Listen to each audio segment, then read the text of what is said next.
अगर जयराम मतो चुनाव में आने के बाद नेता रहेंगे कि क्रांतिकारी रहेंगे? आपकी सभा में कई लड़कियां आ गई है, 8-9 में पढ़ने वाली सभा में आपका संबोधित करती है।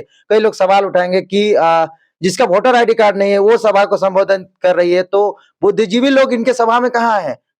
आप पर भी लोग तमाम लोग सवाल उठाते हैं कि टाइगर जयराम मतो आंदोलन में आए, चंदा मिलना हुआ, गाड़ी कपड़ा लता सब चीज अब प्रोफेशनल हो गए और स्टैंडर्ड अच्छे पैसा कमाई करने लगे झारखंड के पैसों से। सत्ता का भोग लेने के लिए नहीं आए हैं, हम क्रांति के लिए आए हैं। मैंने बार बार कहा कि मैं राजनीति का विकल्प बन के नहीं आया हूं, मैं क्रांति का संकल्प बन के आया हूं।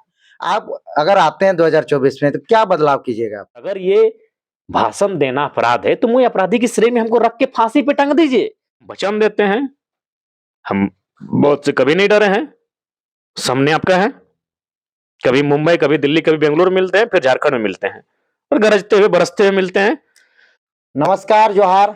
आज हमारे साथ जेबी केसेस के केंद्रीय अध्यक्ष टाइगर जयराम मतो हैं और टाइगर जयराम मतो बेंगलुरु से लौटे हैं और अभी रांची राजधानी में अपने छात्रों के आंदोलन जिस तरह से आप देखते हैं तो रांची में इनका काफी ज्यादा हुजूम रहता है रांची राजधानी में। तो उन्हीं साथियों से हॉस्टल मिलने से पहुंचे हैं और तमाम छात्र से मिलने के बाद आधी रात को इनसे वार्ता हो रही है और आज जानने का प्रयास करेंगे कि जिस तरह से ये 2 साल पहले भाषा आंदोलन, खतियान आंदोलन, 60-40 आंदोलन, उसके बाद कुछ नहीं हुई इनका, ना भाषा आंदोलन सक्सेसफुल हुआ, ना खतियान लागू हुआ, ना 60-40 वापिस हुआ। तब इन्होंने अपने टीमों के साथ पूरे राज्य में तमाम आंदोलनकारियों के साथ पार्टी का घोषणा किया। अभी पार्टी का नाम अभी भी खुल के नहीं आए हैं, ये भी गुप्त रखे हैं बातें, बहुत चीजें जानने का प्रयास करेंगे कि लोग तमाम सवाल भी करते हैं कि पार्टी क्या नाम रहेगा। जेबी केसेस से हर जगह लोग वायरल हो रहे हैं, हर जगह लोगो, बैनर सब चीज हो रहा है। तो कल दिन में आपका ये जो आप जिस तरह से आंदोलन से अब राजनीति में आना चाह रहे हैं, तो जेबी केसेस ही वायरल रहेगा आपका, पार्टी फिर लोग जान नहीं पाएंगे क्योंकि अभी समय 2024 लोकसभा विधानसभा सामने है।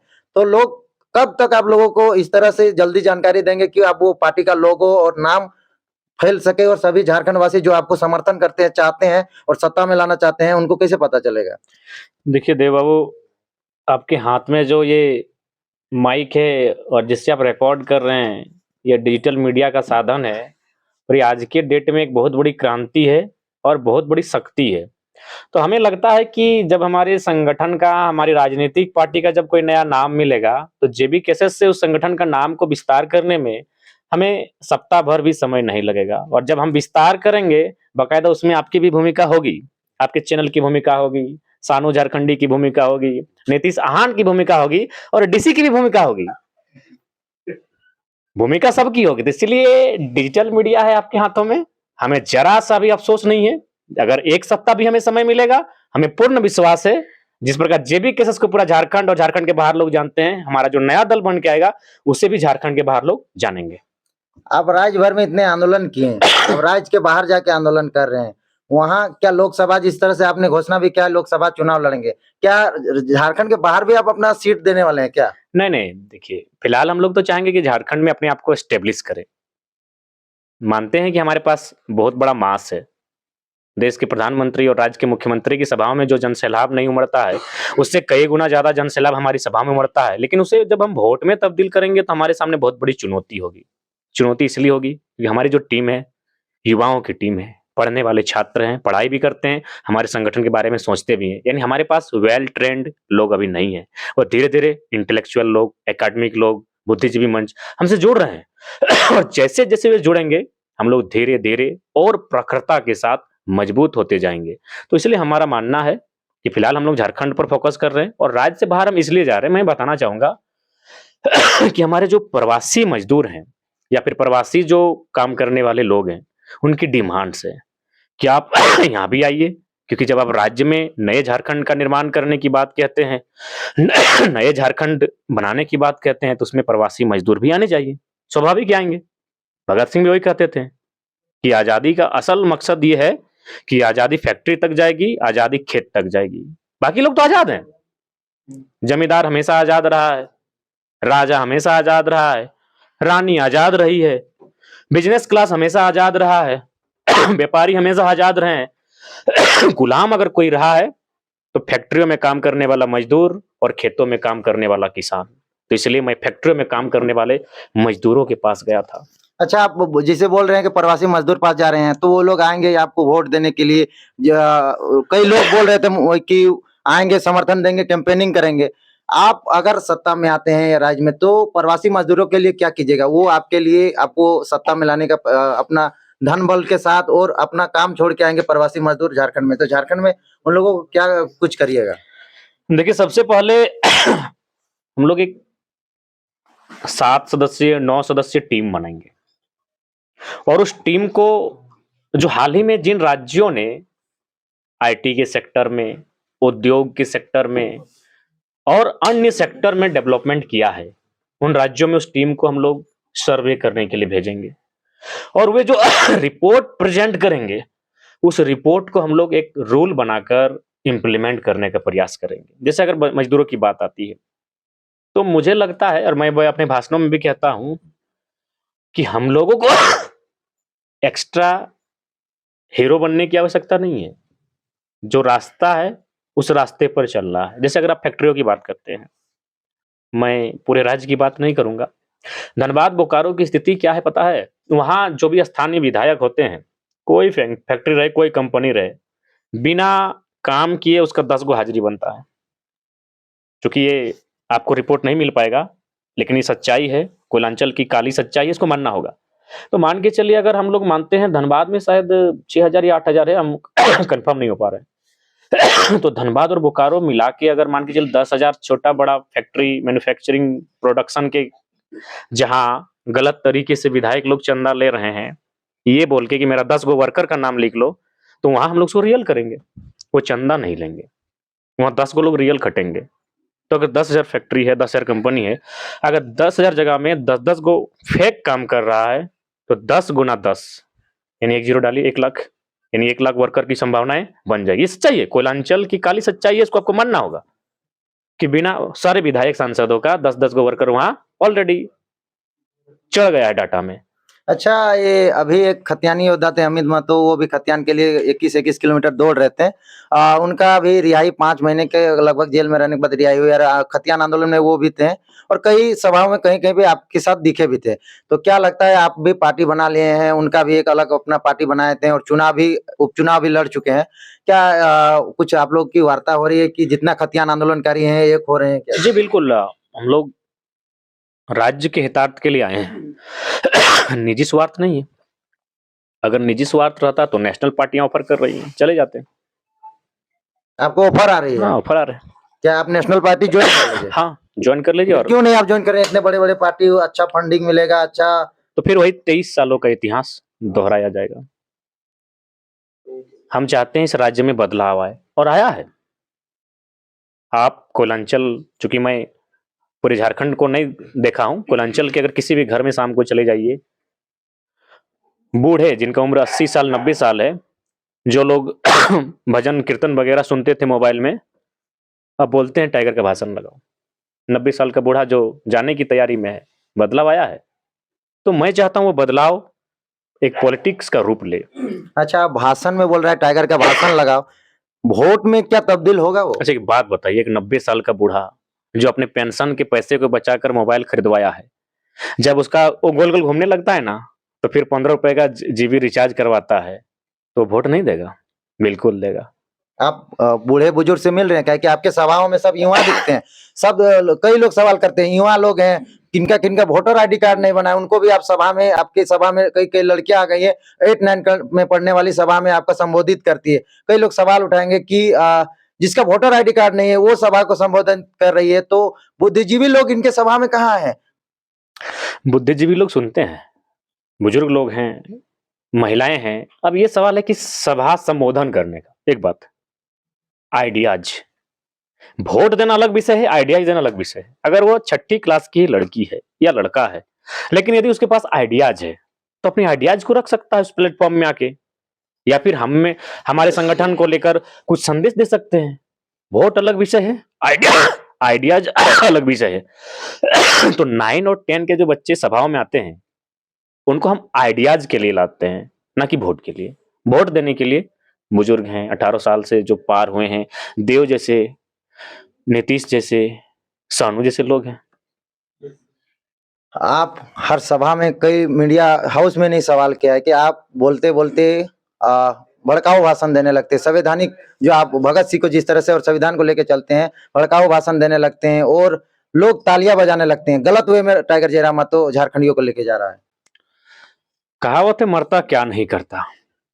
आप 1.5 साल का मेरा वीडियो उठाइए, मैंने जो सभा संबोधन किया है। एक बार जब प्रेस में बाबूलाल मरांडी जी का बयान आया था नेगेटिव, तो मैंने थोड़ा मानव सा श्रृंखला में। हाँ एग्रेसिव, उसके बाद मैंने, चूंकि उस समय सभा नहीं हुआ था, मानव श्रृंखला के बाद सभा स्टार्ट हुआ। आप पूरा 1.5 साल का सभा को वॉच कीजिए।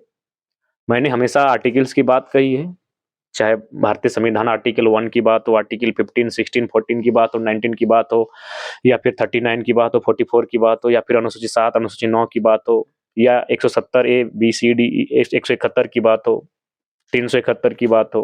मैंने हमेशा आर्टिकल्स की बात कही है। मैंने फ्रांस वियतनाम की कहानी को बताया है। मैंने हमेशा चाइना तिब्बत का उदाहरण दिया है। मैंने पाकिस्तान बांग्लादेश का भी उदाहरण दिया है। लेकिन अचानक 1.5 साल बाद वही लड़का, स्वीकार करता हूं, मेरी भाषा का स्तर आक्रामक हुआ है। कारण ये है कि आज जब मैं आंखें सुबह खोलता हूं और जब रात को मैं सोने जाता हूं, उससे पहले कम से कम 20 गो समस्या आती है जो जमीन विवाद की होती है। जमीन छीनने वाला होता है कौन? बीसीसीएल।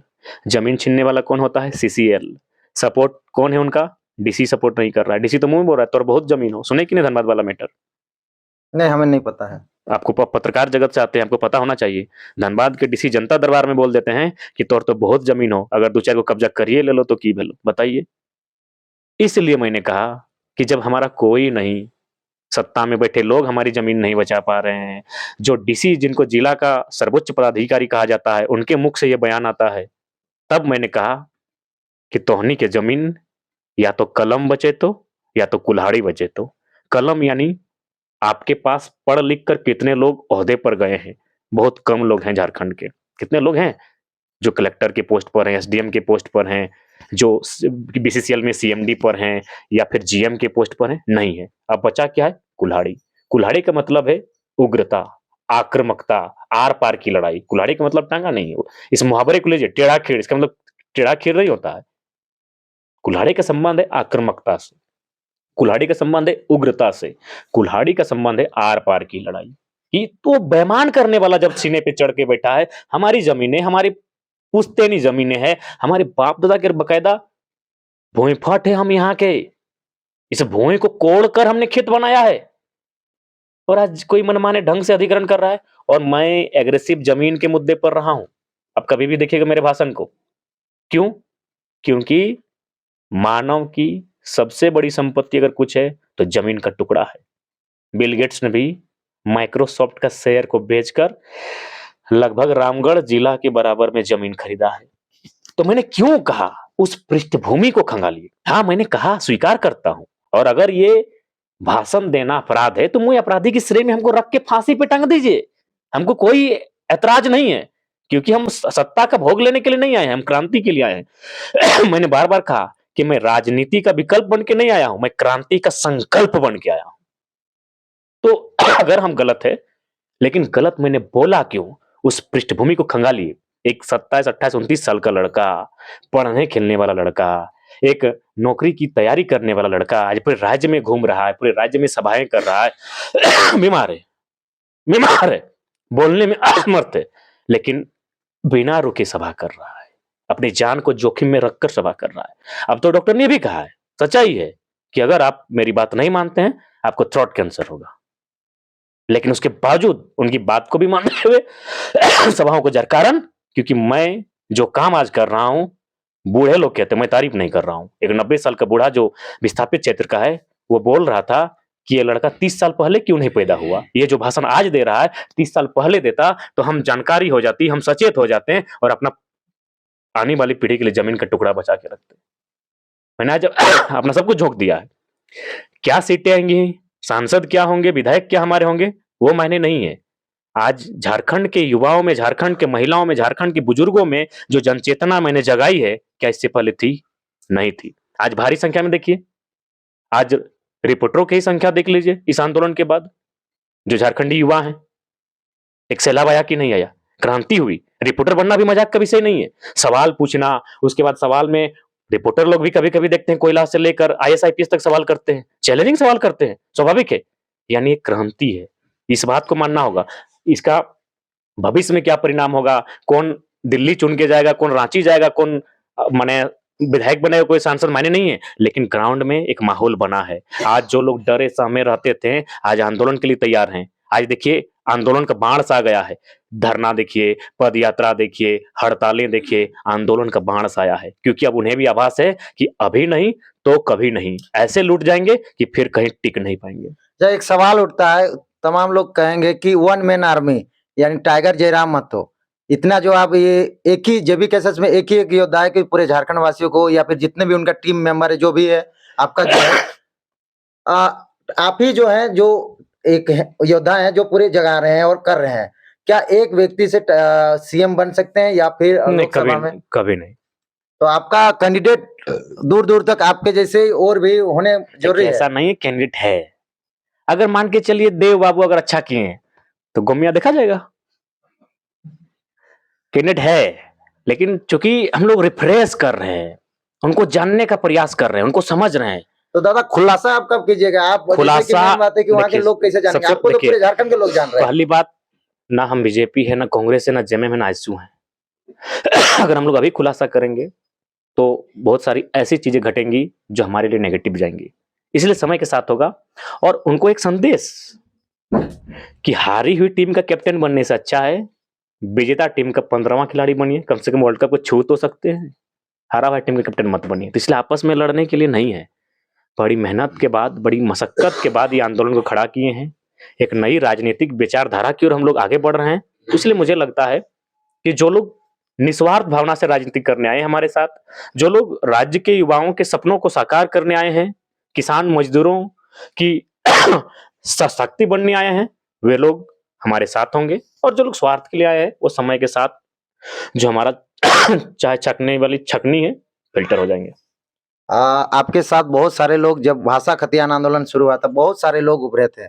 अभी सब अलग अलग जगह आ रहे हैं। अलग अलग जगह नहीं है, आप बकायदा जाके फिर से रिपोर्टिंग कीजिए। जो लोग उभरे थे, कोई सरपंच जीता होगा, कोई जिला परिषद जीता होगा, कोई मुखिया जीता होगा, कैंडिडेट बन चुके थे। आप फिर से एक बार ग्राउंड रिपोर्टिंग कीजिए, या तो किसी का चुनाव में प्रचार किया होगा। जो लोग आए थे साथ में वो कहीं ना कहीं अपने आप को स्थापित कर चुके हैं। कुछ लोग कंपनियों में स्थापित किए हैं, अपने आप को स्थापित कर चुके हैं। जो लोग, अगर आपको लग रहा है कि हमारे साथ आए थे और कट के चले गए, आप उनको रिपोर्टिंग कीजिए, वे लोग अपने आप को स्थापित कर चुके हैं। वो लोग भी तो आपसे सवाल उठाएंगे कि आप भी एक बड़ा नेता स्थापित करेंगे, यानी कि सीएम का पद। हम तो छोटे छोटे पद। आज तक मैंने अपनी जुबान से कभी कहा है? एक भी सोशल मीडिया में तो ठीक है, लोगों का काम, लोगों की भावना आदर है, लेकिन क्या मैंने अपनी जुबान से कहा है? नहीं कहा है। मैंने एक ही लाइन कहा है कि एक विचारधारा सीएम बनेगी जो वास्तव में गांधी के सिद्धांत को स्वयं अनुपालन करेगी, जो नेताजी विवेकानंद के सिद्धांत को स्वयं पालन करेगी, जो भगत सिंह के सिद्धांत को स्वयं अनुपालन करेगी। आज कौन सा नेता है जो बोलता है हम गांधीवाद की बात करते, सब अपना घर में गांधी का फोटो लगा के रखा है, उसका जितना बड़ा बाथरूम है उतना किसान का खेत नहीं है। ये गांधीवाद नहीं है। गांधीवाद यानी सामाजिक न्याय। कौन सा नेता ऐसा है? तो इसलिए मैं बार बार दोहराता हूं कि सीएम एक विचारधारा बनेगा, एक सामाजिक न्याय होगा, एक सामाजिक समानता होगी, अमीरी और गरीबी के बीच कोई खाई नहीं होगी। आप किसकी बात कर रहे हैं? अगर आप नाम लेंगे तो मैं नाम के साथ कहूंगा उनका कहाँ प्रॉपर्टी है, किनके साथ कनेक्शन है। बताइए कुछ कुछ विधायक 2024 में बताएंगे। हम सारा आरटीआई करके रखे हैं, सारा रिपोर्ट तैयार रखते हैं, सारा पढ़ने लिखने वाले छात्र हैं, जो भी कहेंगे तर्क के साथ कहेंगे। आज अगर पूरा देश, पूरा राज्य मुझे सुनता है तो इसलिए क्योंकि मैं जो भी कहता हूँ न्याय संगत बात कहता हूँ, तर्क संगत बात कहता हूँ। तो सारा जब चुनावी समर की घोषणा होगी उस समय सारा का पोल खोला जाएगा कि किसका किस उद्योगपति से कनेक्शन है, साझेदारी क्या है, पार्टनरशिप क्या है, पत्नी के नाम से कहाँ बैलेंस है, सारी चीजें। आप पर भी लोग तमाम लोग सवाल उठाते हैं कि टाइगर जयराम महतो आंदोलन में आए, चंदा मिलना हुआ, गाड़ी कपड़ा लाता सब चीज अब प्रोफेशनल हो गए और स्टैंडर्ड अच्छे पैसा कमाई करने लगे झारखंड के पैसों से। कहा आप अगर कोई भी एक उदाहरण दीजिए कि मैंने कहा पैसे का दुरुपयोग किया। हाँ, बिल्कुल चंदा लोगों ने दिया है। अच्छा एक बात बताइए, अगर चंदा नहीं देगा तो हम लोग रोज मोटा मोटी 500 किलोमीटर का सफर तय करते हैं, क्या पैदल चल पाना पॉसिबल है? हाँ, मैं स्वीकार करता हूं, लेकिन उस पैसे का अगर मैं अपने हितार्थ के लिए, अपने निजी स्वार्थ के लिए अगर मैंने कहीं उपयोग किया है या मैंने उपभोग किया है, तो मुझे एक उदाहरण दे दीजिए। मेरे घर की स्थिति जो 2 साल पहले थी, आज भी है। अगर मेरे घर में एक कलर भी चढ़ा है, वो तो महादेव दा चढ़ाए हैं, चूँकि पूरा राज्य में चढ़ा रहे हैं, उसको छोड़कर, तो सवाल कीजिए। अच्छा, इतने तो हो गए 2024 में आप लोग तैयारी कर रहे हैं चुनाव को लेकर। लोग तमाम आपके भी साथ आना चाह रहे हैं, कुछ-कुछ लोग हैं। उन लोगों को क्या कहना चाहेंगे? हमसे ज़्यादा तो हमारे लिए तैयारी आप कर रहे हैं। आप लोगों से पूछते हैं, हमारे समर्थकों से पूछते हैं, हमारे जो समर्थक नहीं उनसे पूछते हैं कि जयराम महतो कहाँ से जीतने की संभावना है? गिरिडीह का उम्मीदवार कौन होगा? धनबाद का उम्मीदवार कौन होगा? जयराम महतो खुद किस सीट से लड़ेंगे कि बेहतर होगा? तो ये तो मानना होगा कि हमसे ज़्यादा कहीं न कहीं आपको चिंता है और ये खुशी की बात है। आप चिंता कर रहे हैं यानी आप भी बदलाव के समर्थक हैं, भले आप पत्रकारिता में हैं, लेकिन ये बात आपको मानना होगा। प्रत्येक तीसरा दिन आपका वीडियो आता है जिसमें आप चुनावी चर्चा में लोगों से सवाल करते हैं कि जयराम महतो कितने सीटें ला सकते हैं? तो कहीं न कहीं आपको चिंता है और आप भी चिंता इसलिए कर रहे हैं क्योंकि आप युवा हैं, आप भी पीजी कर रहे हैं, आप भी रांची के हॉस्टल में रहते हैं। तो आपसे बेहतर कौन बताएगा जयराम महतो के आंदोलन को? अच्छा बताइए कि आप जिस तरह से अभी राजनीति में उतर चुके हैं, अपने नए-नए युवा सब लोग को तैयारी में जुटे हैं, आप बोल रहे हैं अंदर खाने में काम चल रहा है। आप अगर आते हैं 2024 में तो क्या बदलाव कीजिएगा आप? 70 लाख का क्रिकेट का मैच नहीं खेलेंगे। वो तो विकास का बदलाव? काम नहीं हुआ। कैसे नहीं? 70 लाख में विकास नहीं होगा। एगो पंचायत का विकास हो सकता है। 260 करोड़ में विधायकों का आवास नहीं बनेगा। 24 जिला से अगर डिवाइड करने जाएं तो 4 करोड़ और जोड़ते हैं यानी 264। एक जिला के हिस्से में आता है 11 करोड़। अगर 5 करोड़ एक योजना को लेते हैं तो एक जिला में 2 योजना। यानी हम अगर अश्लीलता को रोक लेंगे, अगर हमारे भाषा में साफ-साफ कहा जाए डैश फुटानी, क्योंकि मीडिया वाले लोग 30 सेकंड काट देगा ना, डैश फुटानी समझिए, वो हम लोग कहते हैं डैश फुटानी।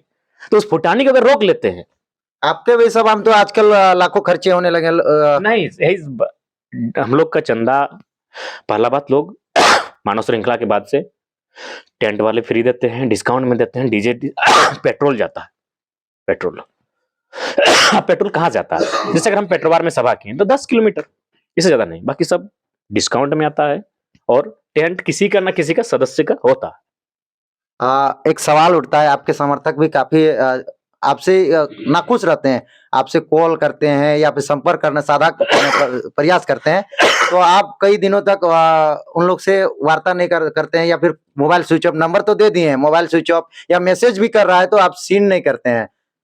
आपके चाहने वाले जो आपके दिन रात आपके पोस्ट, वीडियो या फिर आपके लिए विचार और विधानसभा में फैला रहे हैं।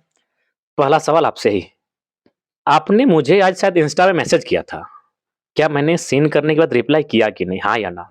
किए हैं। अब देखिए बीच में 10 दिन मेरा मोबाइल ऑफ था, हम पीएचडी का छात्र हैं और पीएचडी की पढ़ाई आप भी जानते हैं, तो उस कारण ऑफ किया था और बाकी अभी मेरा ऑन है। हमको लगता है अभी 27 को मिस कॉल था, आपको वचन देते हैं, आपका अगर बोलिएगा उन 27 को हम रिटर्न कॉल करेंगे। अब ये भाई उन पे डिपेंड करता है कि वो पिक करेंगे कि नहीं, मेरी भी मजबूरी है। और उसके बाद आपको बता दें 90% तो कॉल ऐसे होते हैं कि कहीं चखना चल रहा है, तो थोड़ा-सा मैं जनता को भी आपके चैनल के माध्यम से कहूँगा कि हम लोग को थोड़ा दुविधा में याद कीजिए, मुसीबत में याद कीजिए, फॉर्मेलिटी के लिए याद ना करके आ जाए। 90% कॉल ऐसे होते हैं। अब बताइए पति-पत्नी का झगड़ा है, अरे हमार बहू राख के चली गेलो, तो बताओ उसमें हम क्या करें?